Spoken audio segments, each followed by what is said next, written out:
Немецкая компания Volkswagen представила новое поколение Tiguan. Кроссовер получил новый дизайн с плавными формами и совершенно новый интерьер с 15-дюймовым экраном. При этом Tiguan не стал электромобилем, но получил продвинутые гибридные версии, способные проезжать до 100 км исключительно на электричестве. Также кроссовер получил другие новшества, о которых мы поговорим позднее.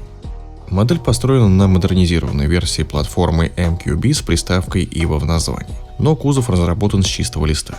Благодаря платформе для кроссовера доступна продвинутая система управления режимами движения, которая управляет настройками электроусилителя, имитациями блокировок межколесных дифференциалов. Как и в случае со свежим универсалом Volkswagen Passat, опционально доступна адаптивная подвеска DCC Pro. У новых амортизаторов по 2 управляемых клапана для сжатия и отбоя. Эти клапаны работают независимо, позволяя системе поглощать удары, а также уменьшать наклон кузова при прохождении поворотов. В длину новый Tiguan прибавил 30 мм. Высота увеличилась на символичные 4 мм. Ширина и колесная база не изменились – 1842 и 2680 мм. Коэффициент лобового сопротивления благодаря более мягким чертам кузова составил 0,28 вместо 0,33 у предыдущего кроссовера. Volkswagen Tiguan третьего поколения можно узнать по светодиодным полоскам между оптикой спереди и сзади. Верхняя часть настолько заужена, что теперь в нее не помещается логотип компании. Передний бампер получил большой воздухозаборник и вертикально установленные воздуховоды по бокам. Сзади расположены компактные фонари, объединенные в один блок. Впервые на Tiguan опционально доступны матричные фары IQ Light HD, как на старшем Touareg. Как и прежде, доступен кроссовер с оспортивленным пакетом Airline. Его особенности – это радиаторная решетка с сеткой вместо горизонтальных блестящих полосок, более агрессивные бамперы и 20-дюймовые колесные диски. Архитектуру салона полностью переосмыслили. Со смены поколения модель обзавелась приборкой без козырька диагональю 10,25 дюйма. Тачскрин мультимедийной системы имеет диагональ 12,9 или 15 дюймов.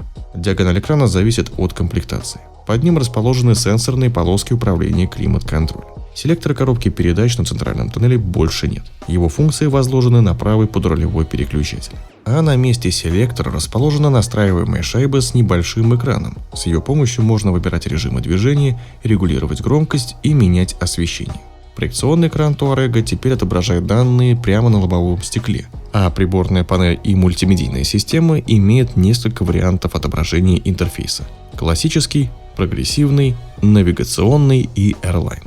За доплату доступно переднее сиденье с 10-камерным пневмомассажем, адаптивная подвеска DCC Pro с 15 вариантами настроек и система дистанционной парковки. Ею можно управлять со смартфона. Также есть камера кругового обзора, адаптивный круиз-контроль, система автоторможения, автоматического переключения света фар, удержания в полосе и распознания дорожных знаков. Утверждается, что пространство для ног задних пассажиров в длину увеличилось на 1 см, а над головой на 2 см. Объем багажника версии для Европы составляет 652 литра. Это плюс 37 литров относительно предшественника. В качестве силовых установок будут доступны бензиновые, дизельные и гибридные двигатели. Традиционный вариант – это бензиновый 2-литровый TSI на 204 или 265 лошадиных сил и турбодизель 2 литра TDI на 150 или 193 лошадиные силы. Они оснащены 7-ступенчатой коробкой DSG.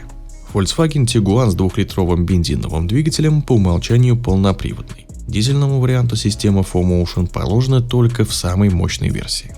Мягкий гибрид с турбочетверкой 1,5 литра и TSI на 130 или 150 лошадиных сил имеет систему отключения половины цилиндров и 48-вольтовый стартер-генератор, выдающий 20 лошадиных сил. Он помогает в первые секунды разгона. Мягкогибридные Tiguan комплектуются 7-ступенчатым роботом и бывают только с передним приводом. Подзаряжаемых гибрида у Tiguan и Hybrid теперь 2. Техника у них такая же, как и у нового Passat и Hybrid. Про него на канале есть отдельный обзор. Кому интересно, ссылку оставлю в правом верхнем углу и в конце этого видео. Напомню, что на смену турбомотору 1,4 литра TSI пришел двигатель 1,5 литра TSI, работающий по экономичному циклу Миллера. В 6-ступенчатую и DSG встроен электромотор. На базовой версии ДВС выдает 150 лошадиных сил, а совокупная мощность системы составляет 204 лошадиные силы.